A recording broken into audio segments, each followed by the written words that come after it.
मुंबई, शहर जो कभी सोता नहीं, अब ये डर से कांप रहा था। एक के बाद एक कत्ल, बेरहम, खून खराबा। शहर की सांसें थमी हुई थी। मरने वाले अलग अलग थे, कोई कनेक्शन नहीं, सिवाय एक के। एक निशान, माथे पर बना एक एक्स, एक खौफनाक निशान। दहशत जंगल की आग की तरह फैल गई। अखबारों में बड़ी बड़ी सुर्खियां छपी। पुलिस हैरान थी। ये एक्स कौन था? हत्याएं जारी रहीं, हर एक पिछले से ज्यादा खौफनाक। शहर दहशत में था। डर एक साए की तरह सबको घेरे हुए था। पुलिस पर दबाव था, उन्हें जल्दी से कोई सुराग चाहिए था। इंस्पेक्टर अर्जुन मेहरा ताजा शिकार को घूर रहे थे। एक और जान चली गई, एक और एक्स जिस्म पर खुदा हुआ। 6 कत्ल, 6 हफ्ते, 6 एक्स के निशान। इस पागलपन में एक पैटर्न। अर्जुन ने अपनी थकी हुई आंखों पर हाथ फेरा। वो मुंबई का सबसे बेहतरीन अफसर था। अपने तेज दिमाग के लिए जाना जाता था, अपने अलग तरीकों के लिए, लेकिन वो भी मात खा रहा था। एक्स जानबूझकर बनाया गया था, एक मैसेज। पर क्या? सभी शिकार आम लोग थे, अलग अलग बैकग्राउंड, अलग अलग जिंदगी, कोई साफ कनेक्शन नहीं, सिवाय कातिल के खौफनाक निशान के। अर्जुन को गुस्सा आया। वो इस एक्स को ढूंढ निकालेगा, उसे सजा देगा। अर्जुन मेहरा कोई आम पुलिस वाला नहीं था। वो न तो चिल्लाता था, न ही गुस्सैल था। वो शांत था, ध्यान रखने वाला, अपने शिकार के आसपास घूमता एक खामोश शिकारी। उसने सबूतों वाले बोर्ड को देखा। उसकी नजरें फोटोज, रिपोर्ट्स, मैप्स पर गईं। प्रेस उसे पसंद करती थी, उसे मुंबई का शर्लक कहती थी। उसे ये नाम पसंद नहीं था। वो पहेलियां नहीं सुलझा रहा था, वो एक राक्षस का पीछा कर रहा था। एक ऐसा राक्षस जो खून और दहशत का निशान छोड़ जाता था। छठे कत्ल में कुछ नया मिला था, एक सुराग। शिकार के हाथ में पकड़ा एक छोटा सा चांदी का लॉकेट। उस पर एक नाम खुदा हुआ था, सतीश नगर। आखिरकार कुछ तो हाथ लगा। लॉकेट पुराना और काला पड़ चुका था। सतीश नगर नाम मुश्किल से दिख रहा था। अर्जुन के मन में आया कि यह जरूरी है। उसे एक एहसास हुआ, एक कनेक्शन जो शिकार नहीं दिखा रहे थे, पर उनके कातिल को पता था। उसने शिकार की जिंदगी में और गहराई से देखा। उनका अतीत, उनके राज, उनके कनेक्शन दिन रात में बदल गए। टिक टिक करती घड़ी लगातार याद दिला रही थी, कातिल अब भी बाहर था। फिर उसे समझ आया, सभी शिकार अपनी जिंदगी के किसी मोड़ पर सतीश नगर में रहे थे। कुछ साल पहले, कुछ दशक पहले। कनेक्शन था, साफ दिख रहा था, सतीश नगर। ये नाम अर्जुन के दिमाग में गूंज रहा था। सतीश नगर के साए, सतीश नगर, एक ऐसा इलाका जो कभी अपनी रौनक के लिए जाना जाता था, अब अंधेरे और खामोशी में डूबा हुआ है। मुंबई का एक छोटा सा भुला हुआ कोना, कभी चहल पहल वाला इलाका। अब यहां की गलियों में सन्नाटा पसरा रहता है, अब अपने पुराने रूप का एक भूत। यहां की इमारतें और गलियां समय के साथ जर्जर हो चुकी हैं। अर्जुन यहां अतीत का बोझ महसूस कर सकता था। इसके राजा हर कोने में छुपे हुए थे। उसने वहां के लोगों से पूछताछ की। हर किसी की अपनी कहानी थी, लेकिन सच्चाई कहीं खो गई थी। पुराने दुकानदार, थकी हुई गृहिणियां, उनकी यादें धुंधली थीं। समय ने सब कुछ बदल दिया था, पर उन्होंने सतीश नाम के एक आदमी के बारे में बताया। एक ऐसा आदमी जो कभी इस इलाके की जान हुआ करता था, एक आदमी जो सालों पहले गायब हो गया था। उसकी गुमशुदगी ने सबको हैरान कर दिया था। सतीश एक इज्जतदार आदमी था। उसकी तस्वीरें अब भी कुछ घरों में लगी हुई थीं। समाज का एक बड़ा आदमी। उसकी बातें और काम आज भी लोगों के दिलों में जिंदा थे। फिर एक दिन वो चला गया, किसी को कुछ बताए बिना, बिना कोई निशान छोड़े गायब हो गया।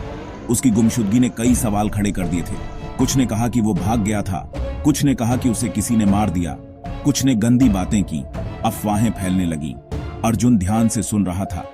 हर कहानी में कुछ न कुछ सच्चाई छुपी हुई थी। अतीत उसे कुछ बताने की कोशिश कर रहा था। सतीश नगर के साए अब भी जिंदा थे। गहराई से एक खत। अर्जुन के लिए उसकी मेज पर एक खौफनाक खोज इंतजार कर रही थी। एक खत उसे भेजा गया खास तौर पर। लिखावट टेढ़ी मेढ़ी, खतरनाक थी। मैसेज छोटा और खौफनाक। जब आप ढूंढ रहे हो इंस्पेक्टर, मैं उनके कामों का नतीजा हूं। सतीश नगर याद रखेगा। कातिल उसके साथ खेल रहा था, उसे चिढ़ा रहा था। पर क्यों? शिकार और सतीश नगर के बीच क्या कनेक्शन था? और ये सतीश कौन था? ये सवाल अर्जुन के दिमाग में चुभ रहे थे। वो एक बात जानता था, ये निजी था। गायब होने का खेल। यह कहानी है एक रहस्यमयी गुमशुदगी की, जो अंधेरी गलियों और छुपे हुए राजों के बीच उलझी हुई है। अर्जुन ने सतीश के अतीत में झांका।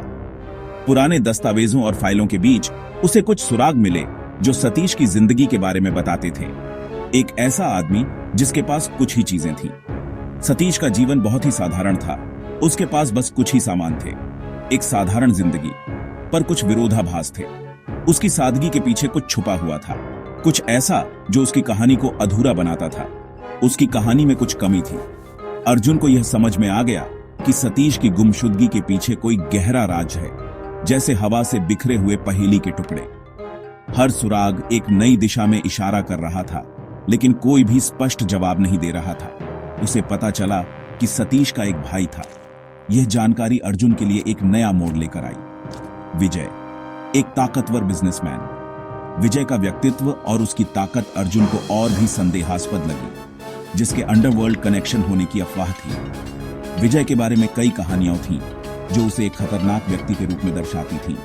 विजय ने दावा किया था कि सतीश झगड़ा होने के बाद शहर छोड़कर चला गया था, लेकिन उसकी बातों में कुछ कमी थी। पर अर्जुन को झूठ का एहसास हुआ। उसे लगा कि विजय कुछ छुपा रहा है।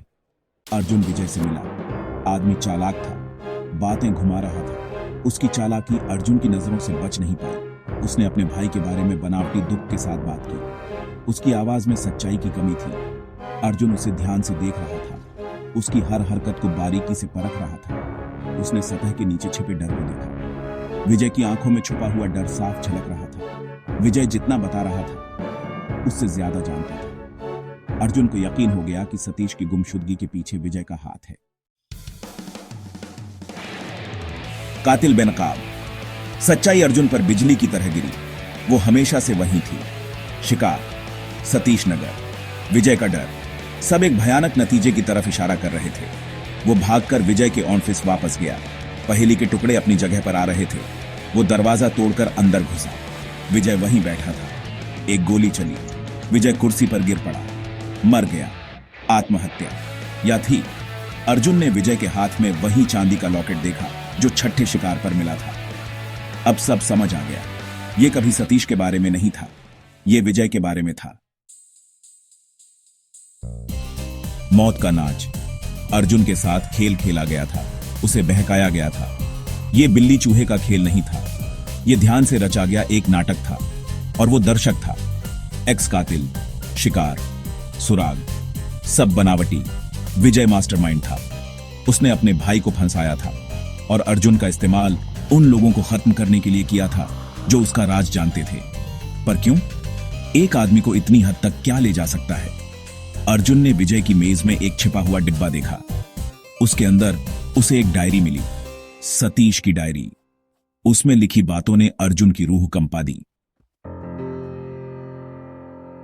बदले की फुसफुसाहटें। यह कहानी है सतीश और विजय की, दो भाइयों की जिनकी किस्मतें एक दूसरे से उलझी हुई थीं। सतीश की डायरी ने धोखे की कहानी बताई।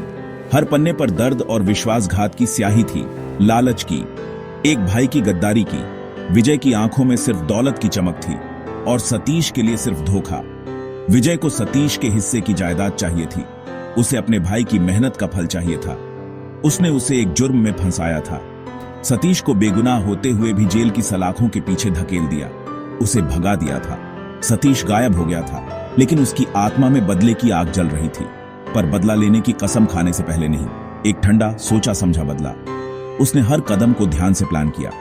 वो एक्स कातिल बन गया था। उसकी पहचान एक रहस्य बन गई थी। हर शिकार विजय के पुराने जुर्मों से जुड़ा हुआ। हर हत्या एक संदेश थी, एक चेतावनी। सतीश की आखिरी लिखी बात ने अर्जुन की रूह कंपा दी। वो शब्द जैसे उसकी आत्मा को चीर रहे थे। आखिरी काम हो गया, कर्ज चुका दिया गया। सतीश ने अपने बदले की आखिरी कड़ी पूरी कर ली थी।